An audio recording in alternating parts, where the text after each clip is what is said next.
Olá, sejam bem-vindos aqui ao meu canal, ao meu ateliê de pintura e desenho aqui no YouTube. Eu sou André Maurício, professor de desenho, e hoje eu vou dando continuidade a essa sequência de videoaulas explicando como pintar essa rosa amarela.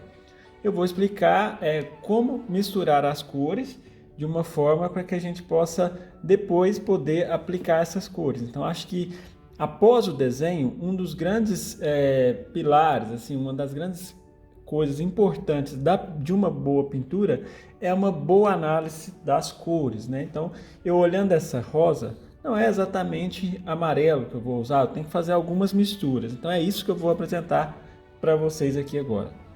O primeiro passo é pensar em quais as cores. Eu vou mostrar as cores que eu vou utilizar, todas da marca Corfix. De repente você tem uma marca preferida aí, você pode fazer, né, a sua escolha.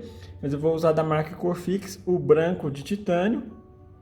Vou usar um amarelo, vou usar três amarelos, um amarelo mais claro, que é o cádmio claro, 35. Todos G3, né, que são pigmentos mais concentrados. Eu vou usar o amarelo cádmio, só amarelo cádmio, já é um pouco mais escuro, e vou usar o amarelo cádmio escuro. Como a flor tem partes mais alaranjadas também, vou usar dois laranjas. Um, né, vermelho cádmio alaranjado e o vermelho cádmio claro. Essas duas cores também são G3, né, ou seja, pigmentos de cádmio de alta concentração, de alta performance. O vermelho cádmio, apesar dele ter o nome, né, de vermelho, ele é mais como um laranja ainda, né? Eu tenho aqui o violeta permanente, por violeta ser a cor complementar ao amarelo, e azul, que vai ser uma cor que eu vou usar para esfriar, né? O tom azul ultramar. Pronto, já é feita a escolha das cores, eu começo a preparar os valores. Então eu uso é um papelzinho que eu fiz, recortei um quadrado, é um papel fotográfico, né, que é mais duro um pouco, pode ser um papel cartão, qualquer papel. Então eu vejo que esse é o valor mais escuro de todos. Então qual cor eu vou utilizar para fazer esse valor mais escuro? Se eu tenho aqui o amarelo que é mais escuro, eu já vou começar misturando por ele. E a gente sabe no círculo cromático que a cor complementar ao amarelo é o violeta, então eu coloco violeta. Eu tenho inclusive aí uma playlist aqui no canal só sobre teoria das cores. Caso você ainda desconheça sobre esses conceitos de cor complementar, cor oposta, né? Luzes cromáticas, é interessante de dar uma olhada lá. Então eu venho misturando, ó, amarelo mais violeta. E aí eu não coloco muito violeta, né? O amarelo ele tem que ficar um pouco predominante. Então a gente tem uma cor ligeiramente amarronzada. Nessa cor ligeiramente amarronzada, eu ainda acrescento um pouquinho de vermelho. O vermelho cádmio, claro, ele equivale a um laranja bem escuro, né? Semelhante ao vermelho mesmo, né? Não chega a ser exatamente como o vermelho da China, mas essa é a cor mais escura. E eu recebi um comentário muito interessante aqui no, no meu canal, né, falando sobre quando eu ponho essa cor, né, o fato de eu ter muito claro pode fazer parecer essa cor ficar muito escura interna, né? Então existe uma ferramenta que a gente pode fazer assim, eu tenho um visor menor, que eu peguei um papel pequeno e fiz um buraco dentro, né? E fiz com aquele perfurador, eu coloco a cor aqui, ó, nesse papel e coloco aqui do lado. É a melhor forma. Então a gente percebe que realmente é muito escuro mesmo, né? Aqui é muito escuro, aqui também é muito escuro, um pouco mais laranja, e aqui também é muito escuro. Agora aqui já fica um pouco menos escuro.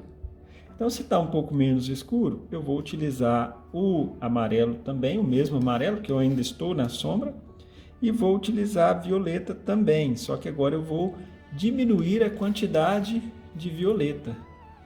Então eu tenho uma cor ligeiramente mais claro, um valor, né, ligeiramente mais alto, que na linguagem, né, mais técnica é sobre valor.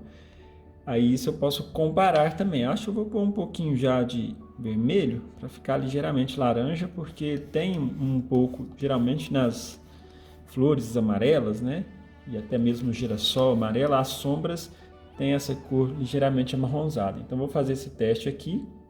Então eu tenho aqui a cor um pouco mais clara, vai ser um pouco nessa região onde ela é um pouco mais clara, porque essa já ficou um pouco mais escura. E agora eu vou ter ela mais clara ainda, então mais amarelo, ó, e pouquíssima quantidade de violeta, né? É mesmo só uma sujeira, só para não ficar muito pura o amarelo, né? Geralmente a gente interpreta as cores como tendo amarelo, mas não é muito assim amarelo. Então eu pego esse valor, é o terceiro valor, já estou saindo da sombra, direcionando para a luz, né? Vou colocar ele aqui do lado para comparar. Isso com o tempo fica natural, sabe? A gente bate o olho e já identifica. Eu estou mostrando aqui mais para caso você tenha dificuldades aí e queira comprovar se a cor está correta ou não, né? Então aqui a gente já tem esse mais semelhante a essa parte, ó.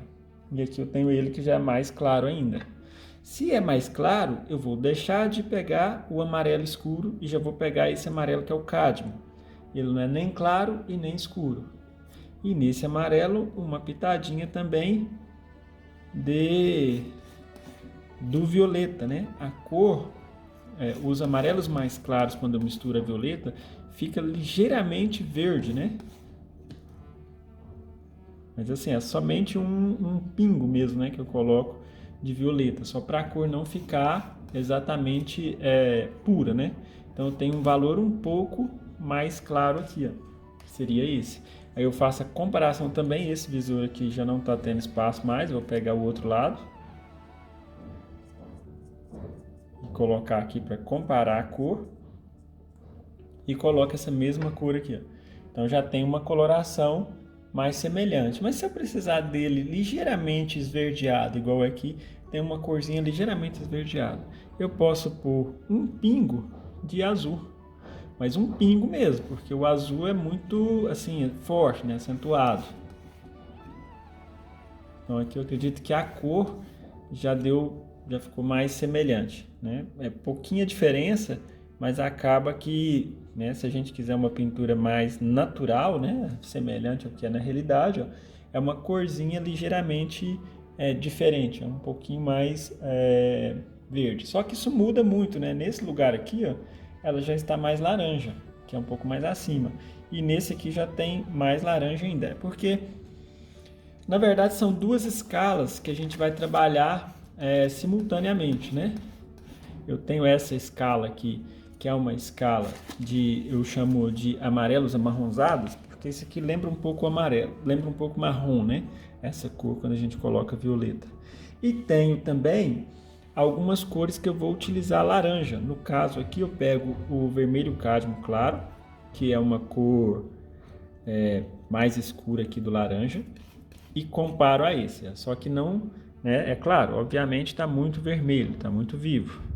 Eu preciso pôr um pingo de amarelo para ficar um laranja mais amarelado e um pouco de azul, porque agora muda complementar. Quando eu passo a utilizar o laranja, a cor complementar passa a ser o azul, já não é mais o violeta. Se bem que o violeta eu poderia usar também, mas a questão é que às vezes ficaria um pouquinho assim diferente. Aí a gente pode pensar, nossa, mas essa cor laranja tá meio amarronzada, parece que tá tão escura, é porque a gente não pode se deixar enganar pela ilusão de ótica. Daqui a pouco eu vou explicar um pouco melhor sobre essa questão de ilusão de ótica. Coloquei essa cor aqui, vamos fazer o teste, ó, comparar. Tá vendo como ela tá bem semelhante aqui nessa área?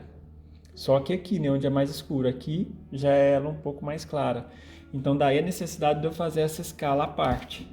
Eu tenho aqui o laranja mais escuro de todos, que é o valor do laranja colocando azul, que é o vermelho cádmio claro. Agora eu vou colocar o vermelho cádmio alaranjado, com um pouco mais de amarelo. O amarelo aqui que vai funcionar como o que clareia, né? E um pouco mais ainda. Essa cor laranja também fica muito viva comparado, fica muito saturada, né? O nome mais próprio. Mas não tem problema em relação ao nome, né? Às vezes a gente escuta de tudo. Principalmente a gente que dá aula tem várias pessoas com os mais diferentes conhecimentos, né? Mas o importante é, já vi falar assim, cor regalada, cor viva, intensa. Não tem problema, né? Qual o termo se a gente entender que ela, sendo muito saturada, ela é muito próxima de pura. E aí eu tenho que pôr alguma cor para tirar essa pureza, para tirar essa força que tem a cor pura, né? Então eu pus aqui esse, já ficou um pouco mais claro, a gente percebe, comparado à outra. Eu já tenho um laranja, né, um pouco mais quente aqui, mais vibrante, mais amarelo, que vai ser próximo a essas outras áreas aqui, ó. Essa aqui de cima, essa aqui. E assim vai. Agora um outro mais claro, né? Então já passo para esse amarelo mais claro. E para esse amarelo mais claro, eu nem coloquei tinta, assim, outras cores, né? O laranja, por exemplo, só a sujeira da espátula já é suficiente. Que aí eu arrasto, e um detalhe, às vezes eu vejo um aluno fazendo assim, ó, sabe? A tinta já está pronta, sabe? Você não tem que amassar a tinta, né? Moer o pigmento, não, é só misturar. Então pode misturar assim, ó, com um movimento, sabe, mais leve, sem fazer força. Sempre se observa, se você estiver misturando a tinta e ficar muito cansado, é sinal que está forçando demais, tem que ter leveza já na parte da mistura da cor. Então eu tenho aqui um terceiro valor, se eu comparar, vou pegar outra parte aqui, comparar, então já ficou mais claro. Essa parte do miolo é bem essas cores, né? É meio laranja, amarelo, meio laranjado, né? Que tem nessa parte. Então já fiz, agora eu só preciso das cores mais claras. E as cores mais claras, a gente vai usar uma cor bem próxima desses amarelos puros. Por exemplo, a hora que eu estiver vindo aqui nessa parte, eu vou usar esse amarelo próximo de puro, nessa parte. Aí, sair um pouco, vou usar esse. É um pouco mais claro. E aqui assim, nessas partes. E mais claro ainda eu uso esse. O que a gente não pode deixar confundir é sobre usar muito branco. Não tem muito branco quanto aparenta. Então, quando eu for fazer os verdes não, os amarelos claros, eu vou pôr amarelo, um pingo de branco, mas um pingo mesmo, e um pingo de violeta, que é a cor oposta. Sempre a cor oposta dá uma quebrada na cor, né? Então eu tenho aqui essa cor mais clara, né? Seguindo até aqui eu tinha colocado só violeta nessa parte. A partir desse eu vou colocar violeta e branco. Que aí o branco tira um pouco. Então eu vou pegar essa cor, fazer aquele teste aqui no visor, ó, e comparar, né? A gente vê que fica bem uma cor meio assim diferente, mas é semelhante a essas cores aqui mais claras. E se eu quiser uma um pouco mais clara ainda, que seria essa, então eu vou aumentar ainda mais a quantidade de branco. Então já tem 4 valores, né? Esse é o quinto, vou fazer um sexto. O sexto eu aumento consideravelmente, ó, a quantidade do branco. Só que lembrando, eu não posso deixar passar muito, né? E aqui eu já acrescento um pouquinho do violeta, misturo bem. Lembrando, o violeta tem que ser, assim, pouca quantidade realmente, né? Não pode ser muito. Então esses vão ser as partes mais de brilho, né? As partes mais iluminadas. Então também vou colocar aqui para a gente fazer o teste. E vou colocar aqui.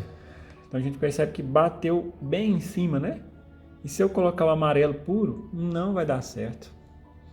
Então todos os pontos claros vão ser essa cor. Com exceção dessa. Essa pétala aqui, ó, esse branquinho aqui, ó, uma cor ligeiramente cinza, um pouco mais pálida. Eu vou fazer somente mais essa para a gente finalizar aqui essa etapa. Foram 6 valores.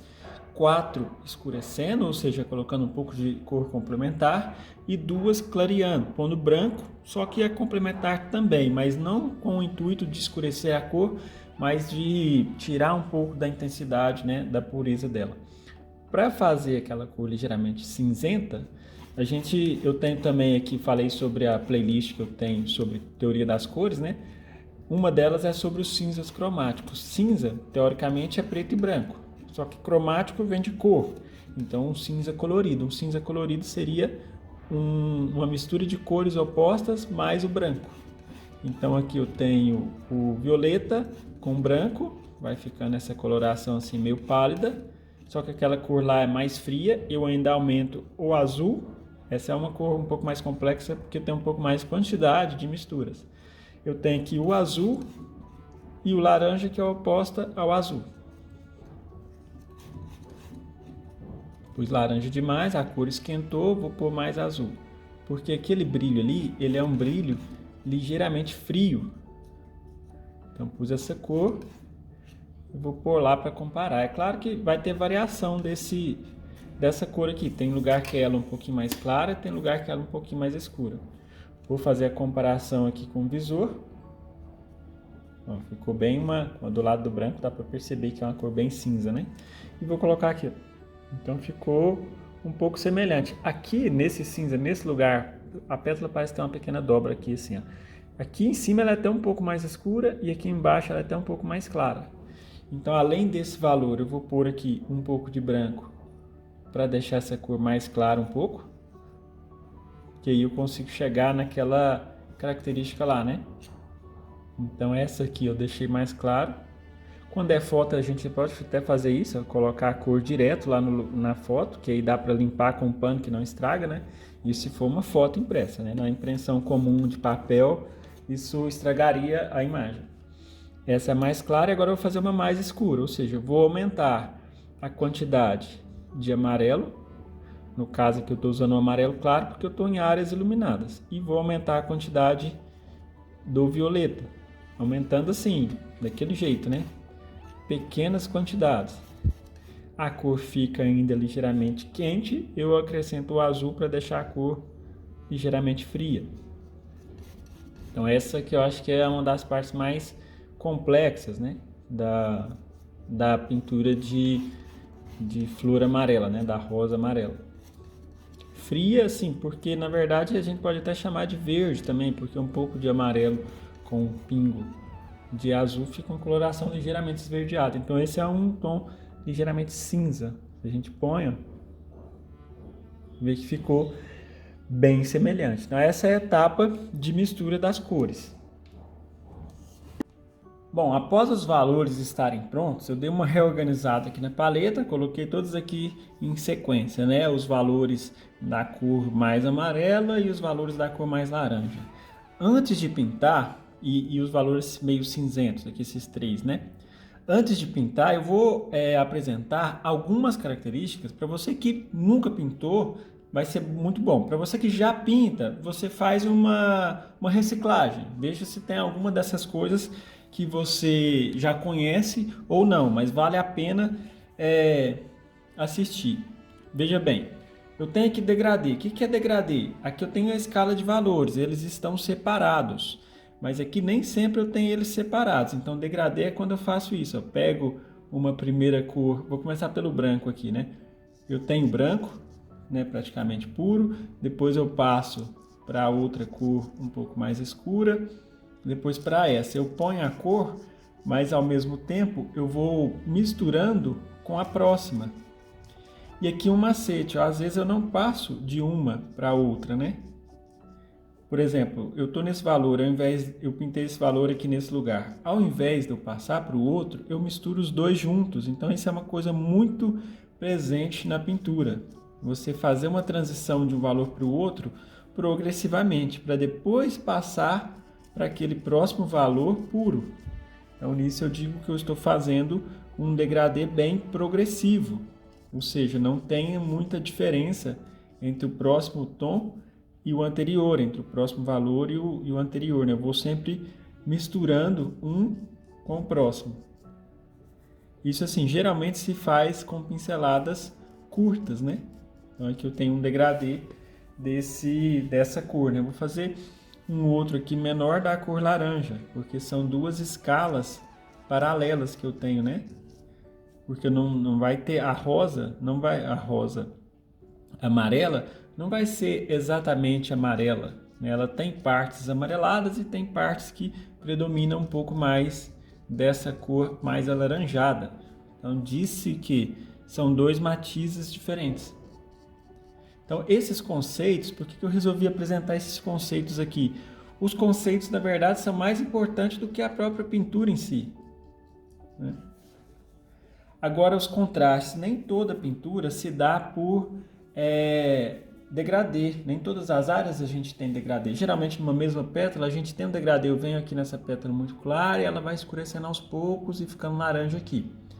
Só que tem algumas partes que tem contrastes, ou seja, geralmente de uma pétala para outra, eu tenho uma separação mais acentuada. Então, vou demonstrar os tipos de contrastes que a gente vai encontrar e geralmente isso aqui se aplica em tudo.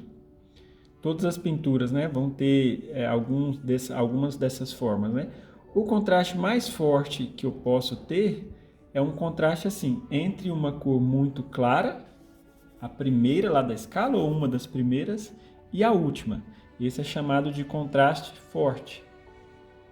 Geralmente a gente só vê esse tipo de contraste ou da flor para o fundo ou de uma pétala para outra, esteja uma pétala muito clara e uma outra parte, né, na sombra. Agora eu tenho aqui o contraste médio, então eu já não vou pegar o valor mais claro, vou pegar esse segundo, é um contraste médio, e vou pegar não o mais escuro, mas vou pegar um, né, vizinho do mais escuro. Então disse aqui que eu já tenho um contraste médio, ou seja, a diferença não é tão intensa, mas há uma diferença. E agora o contraste sutil.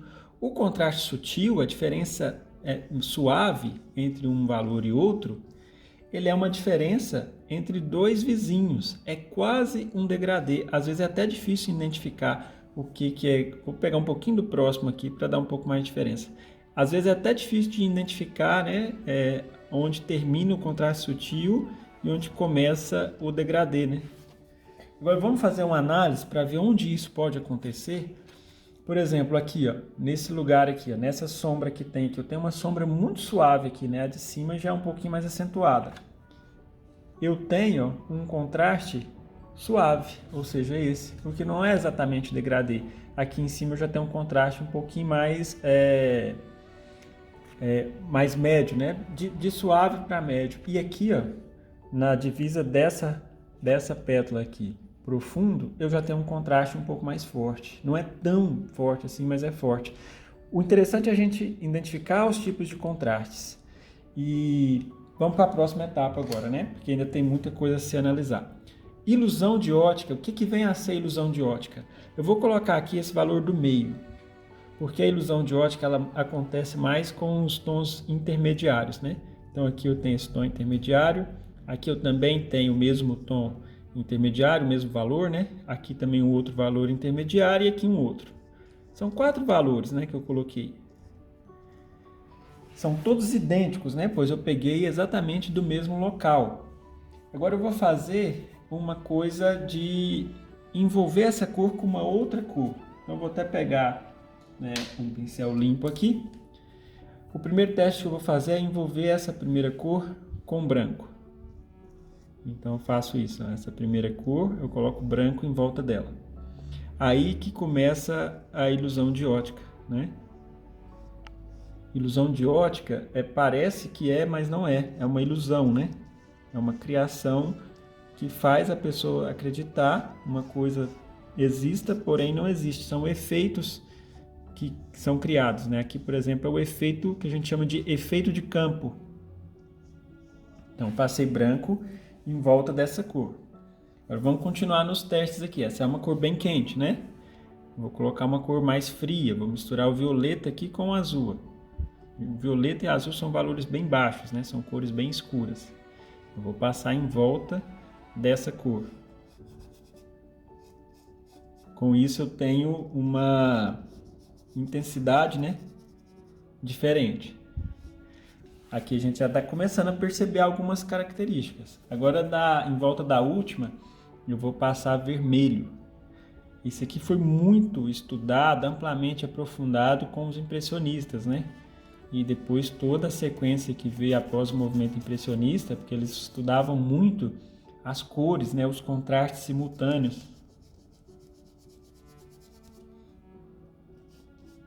Então aqui a partir disso, a gente pode fazer algumas análises.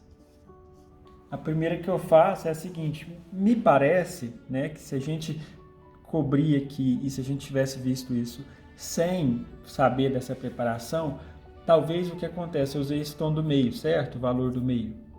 Aqui nesse caso, talvez eu poderia interpretar ele como sendo mais escuro, esse do centro, do que esse. Parece que esse aqui do centro ficou mais claro. E esse aqui que está envolvido com o laranjado, parece que ele, né, ficou uma coloração diferente, né? Parece que ficou mais claro. Não sei se parece que puxou um pouco de uma cor meio amarelo, um pouco laranjado. A questão é, cada uma das cores, quando envolvida em uma área diferente, ela parece que a mudar. Por que isso é importante para a gente? No momento que eu for pintar, eu tenho que observar bem o modelo para saber não cair nessa ilusão de ótica. Então, vou dar alguns exemplos. Esse cor claro aqui, ó, é um claro que está próximo de quê? Está próximo do fundo. O fundo violeta azulado. Então vai acontecer isso, vai parecer que é mais claro do que é. Por isso que quando eu misturei, ele ficou parecendo esse tom aqui, ó. E não necessariamente amarelo e com muito branco, que geralmente é um erro comum que eu percebo aqui às vezes de interpretação. Essa parte superior aqui também está em volta de tons bem escuros. Então não é tão claro quanto parece os valores desses amarelos, né? Até porque os mais claros estão nessas pétalas aqui, devido à posição, né, que ficou um pouco contra a luz. Então, tudo isso é interessante da gente se pensar. Esse tom aqui está longe de ser um tom claro, porque aqui em volta eu tenho escuro na parte de cima e eu tenho escuro na parte de baixo, faz pensar com que ele seja mais claro. Só que essa pétala está na sombra, então ela vai ser esses valores aqui, ó, dos meios, né, mais ou menos intermediários. Então isso são pontos bem importantes da gente avaliar antes mesmo de pintar. E agora a última análise, né? Porque quando a gente vai pintando, a gente vai aplicando as cores e as cores têm que se misturarem, né? Elas vão se mesclando, ou seja, vai fazendo degradês. Então veja bem, eu vou apresentar aqui 3 formas básicas de se esfumar uma cor. Vou colocar aqui a mesma cor aqui, a mesma e a mesma. E aí, eu vou fazer um pouco maior, né? Um pouquinho só maior para não ficar muito pequeno. Muitas das vezes a gente vai usar uma outra cor junto a essa. Então, às vezes eu preciso misturar essa cor, por exemplo, amarela, com uma cor ligeiramente alaranjada. Vou pegar essa. Então, eu vou apresentar as 3 formas possíveis de se esfumar. A primeira é esfumar aumentando um dos lados. Por exemplo, se eu quero aumentar o lado amarelo, eu sujo o pincel de amarelo com pouca tinta, não muita, porque se eu arrumar muita tinta eu perco um pouco o controle. Eu venho encostando, chanfrando o pincel. Vou pegar um pincel grande aqui que eu consigo mostrar bem isso. O pincel a gente não passa ele em pé assim, eu vou passar ele assim, ó, com um pouco de inclinação. Porque eu vou pegar esse lado na cor amarelo muito e esse aqui eu vou pegar pouquinho na outra cor. Porque eu vou esfumar do claro para o escuro. Então eu pego o pincel aqui, eu vou rodar ele assim já, ó, com essa leve inclinação e faço isso. Ok, eu aumento a área de claro. Estou esfumando os dois, só que aumentando a área de claro e diminuindo um pouco, ou diminuindo ou tentando não avançar muito dentro da área mais laranja. Isso é uma forma de esfumar. A outra forma é quando eu quero aumentar a área do laranja. Eu faço o mesmo, só que o oposto. Eu sujo o pincel com pouca cor, encosto aqui e venho e faço do mesmo jeito. Inclino o pincel, empurrando para a parte amarela e levantando o pincel com pinceladas, sempre com pinceladas curtas. Então eu aumentei a parte escura. E quando eu quero passar, né, não aumentar de jeito nenhum, nem para um lado nem para o outro. Então, geralmente se vira o pincel, né, com ele um pouco mais em pé e passa no meio das duas cores. Dessa forma, eu crio um pequeno contraste, mas assim, é mais aquele contraste suave, quase como um degradê, só que uma transição bem sutil, né? E aí a divisão fica no meio, não aumento nem para um lado nem para o outro.